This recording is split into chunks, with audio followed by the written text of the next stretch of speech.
Cerita sejarah gudang garam dan Susilo Wonowitjoyo, orang terkaya kedua di Republik Indonesia. Gudang garam punya sejarah panjang. Dan kini, Susilo Wonowitjoyo menjadi orang terkaya Indonesia kedua tahun 2018 versi Forbes. Cikal bakal gudang garam, Susilo Wonowitjoyo atau Cao Daoping dilahirkan di Kediri, Jawa Timur, pada tanggal 18 November tahun 1956. Ayah Susilo, Choa Jianhui atau Surya Wonowitjoyo, datang langsung dari Cina, tepatnya dari Fujian. Surya menetap di Sampang, Madura, sejak 1926, dan memulai usahanya sebagai pedagang keliling.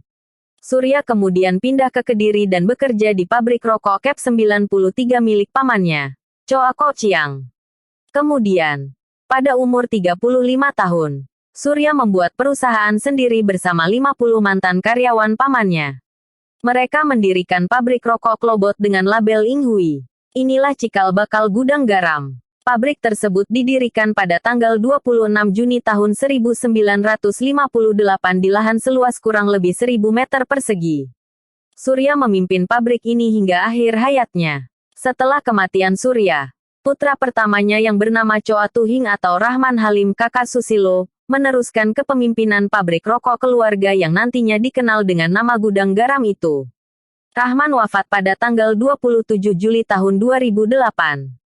Setahun setelah kematian Rahman, Susilo yang kala itu berposisi sebagai wakil presiden direktur ditunjuk sebagai presiden direktur PT Gudang Garam menggantikan kakaknya. Susilo sendiri sudah menjabat sebagai salah satu direktur sejak 1976 hingga 1990. Terobosan Susilo Wonowitjoyo. Susilo sudah lama berperan penting dalam membesarkan gudang garam dengan berbagai terobosan yang dilakukannya. Tahun 1979, misalnya, ia mengembangkan mesin khusus untuk memproduksi rokok kretek. Kemudian pada 2002, rokok kretek mil yang mengandung nikotin dan tar berkadar lebih rendah pertama hadir lewat hasil pikir Susilo.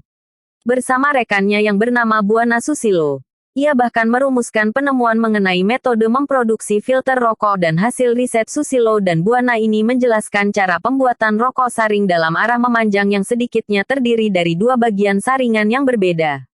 Gudang garam semakin melesat sejak Susilo memimpin. Hingga tahun 2013, ia mengelola setidaknya 208 hektar area produksi yang tersebar di Kediri dan Pasuruan.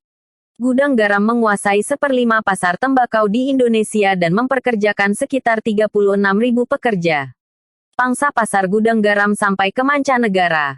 Produksinya mencapai 70 miliar batang rokok tiap tahun.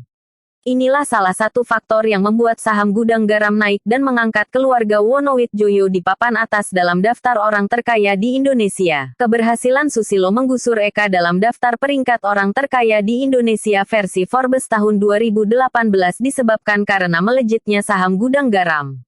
Dalam waktu setahun, harta Susilo mengalami peningkatan sebesar 8,8 miliar dolar AS. Di sisi lain, kekayaan Eka justru turun 500 juta dolar AS. Menjelang tutup tahun 2018, di Indonesia terbaru. Hasilnya, Susilo Wonowitjoyo merangsek ke urutan kedua dengan jumlah total kekayaan mencapai 9,2 miliar dolar AS atau setara dengan 133 triliun rupiah. Bos gudang garam ini menguntit duet Hartono bersaudara, Budi dan Michael, yang masih kokoh di posisi pertama dengan 35 miliar dolar AS atau sekira 508 triliun rupiah. Tahun 2017 lalu, Forbes menempatkan Susilo Wonowitjoyo di urutan ketiga, sedangkan di ranking kedua ada Eka Cipta Wijaya dari Sinarmas. Eka sendiri untuk tahun ini turun satu peringkat ke posisi ketiga dengan kekayaan sebesar 8,6 miliar dolar AS atau 124 triliun rupiah.